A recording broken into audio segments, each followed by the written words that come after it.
ஒரு சாம்ராஜ்யம் உச்சத்தில் இருக்கும்போது அதை யாராலுமே அசைக்க முடியாதுன்னு நினைப்போம்.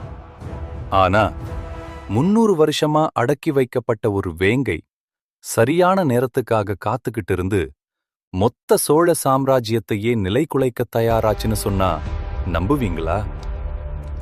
சோழர்களின் அந்த பொற்காலத்தை முடிவுக்கு கொண்டு வந்த அந்த பாண்டியன் யார் தெரியுமா? வணக்கம் நேரே, சஞ்சீவ் கார்க்கு. மிஸ்டர் மோட்டிவேஷனல் தமிழ் வழங்கும் மிஸ்டர் அண்ட் மிஸ்ஸஸ் பாட்காஸ்டின் 16வது எபிசோடிற்கு உங்களை வரவேற்கிறோம். போன எபிசோட்ல பணமா நிம்மதியான ஒரு பொதுவான தலைப்பை தொட்டோம். அதுக்கு முன்னாடி எபிசோட் 15ல ராஜேந்திர சோழனோட பிரம்மாண்டத்தை பார்த்தோம். இன்னைக்கு அந்த பிரம்மாண்டத்துக்கே சவால் விட்ட பாண்டியர்களை பத்தி பேச போறோம். இன்றைய தலைப்பு பாண்டியர்களின் எழுச்சி, மீண்டெழுந்த மீன்குடி. சஞ்சீவ், ராஜராஜ சோழன், ராஜேந்திர சோழன் காலத்துல பாண்டியர்கள் ரொம்பவே அடங்கித்தானே இருந்தாங்க. அவனை எப்படி திடீர்னு இவ்வளவு பலமானாங்க? பாண்டியர்கள் எப்பவுமே அடங்கி போகல கலைவாணி. அவங்க சரியான நேரத்துக்காக காத்துக்கிட்டு இருந்தாங்க. ராஜராஜ சோழன் மதுரையை வென்று சோழ பாண்டியன் அப்படிங்கிற பதவியையே உருவாக்கினார். இது பாண்டியர்களுக்கு ஒரு பெரிய அவமானமாயிருந்தது. ஆமா, அந்த பழி வாங்குற வெறி அவங்க ரத்தத்துல ஊறி போயிருந்தது.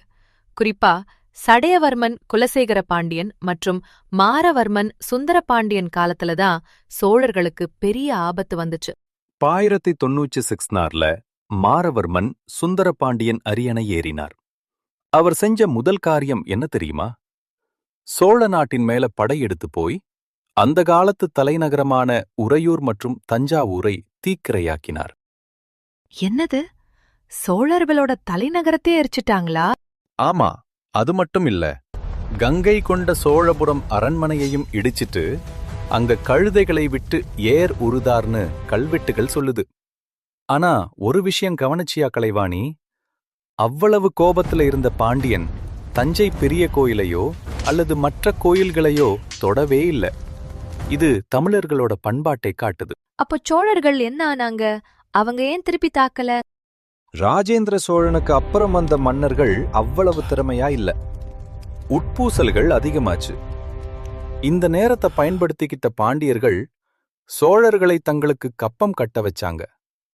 கடைசியில 3ஆம் ராஜேந்திர சோழன் காலத்தோட சோழ சாம்ராஜ்யம் மொத்தமா முடிவுக்கு வந்துருச்சு. பாண்டியர்களோட இந்த வெற்றியில இருந்து நாம கத்துக்க வேண்டியது, தோல்விங்கிறது நிரந்தரம் இல்ல. 300 வருஷம் அடிமையா இருந்தோம், தன்னம்பிக்கைய விடாம போராடி மீண்டும் ஒரு சாம்ராஜ்யத்தை உருவாக்குனாங்க பாண்டியர்கள். நண்பர்களே, இன்னைக்கு நம்ம எபிசோட் 16ல பாண்டியர்களின் எழுச்சியை பார்த்தோம். எபிசோட் 15ல பணத்தை பத்தி பேசினோம். அடுத்த எபிசோட்ல இந்த பாண்டியர்கள் எப்படி உலக புகழ்பெற்ற முத்து வணிகத்தை நடத்தினாங்கன்னு பார்க்கலாமா? சோழர்களா பாண்டியர்களா, உங்க ஃபேவரட் யாருன்னு கமெண்ட்ல சொல்லுங்க. இந்த தகவல்கள் உங்களுக்கு பிடிச்சிருந்தா மிஸ்டர் மோட்டிவேஷனல் தமிழ் சேனலை மறக்காம சப்ஸ்கிரைப் பண்ணுங்க. உங்க நண்பர்களுக்கும் ஷேர் பண்ணுங்க. மீண்டும் அடுத்த சுவாரஸ்யமான எபிசோடில் சந்திப்போம். நன்றி, வணக்கம். நன்றி, வணக்கம்.